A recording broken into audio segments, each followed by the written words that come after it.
Okay. Assalamualaikum semua.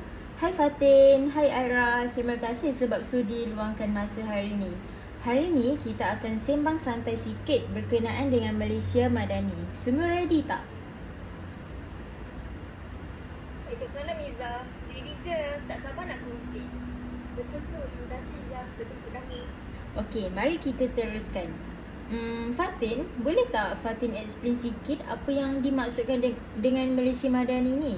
Dan siapa yang mula perkenalkan ia? Oh, senang je. Malaysia Madani ni idea Perdana Menteri kita, Datuk Seri Anwar Ibrahim.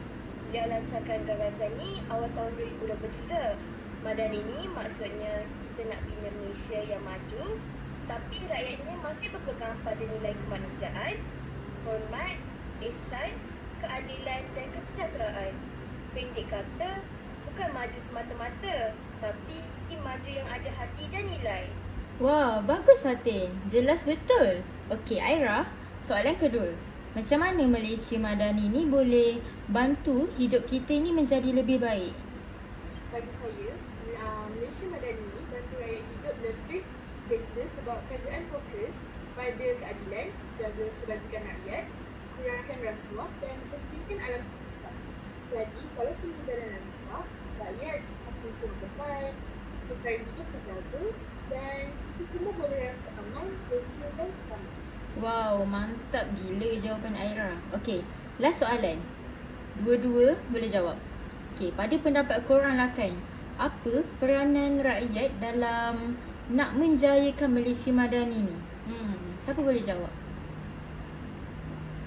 Kalau tanya saya, rakyat kena main peranan juga. Bukan harapan kerajaan je. Kita kena jaga kebersihan, hormat sesama kita, jangan buat benda salah macam rasuah kecil-kecilan. Senang cakap, kita kena tunjuk contoh baik. Betul. Saya setuju dengan Fatin. Rakyat ni dia macam tulang belakang juga. Kalau kita semua sama-sama jaga alam sekitar, hormat orang lain tapi kira bangsa dan agama, insya-Allah Malaysia Madani boleh jadi kenyataan. Bukan sekadar cakap saja.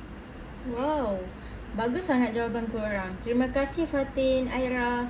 Harapnya orang yang tengok atau dengar ni nanti pun dapat faham kenapa Malaysia Madani ni penting. Okey, itu je untuk hari ni. Kita jumpa lagi. Bye. Assalamualaikum.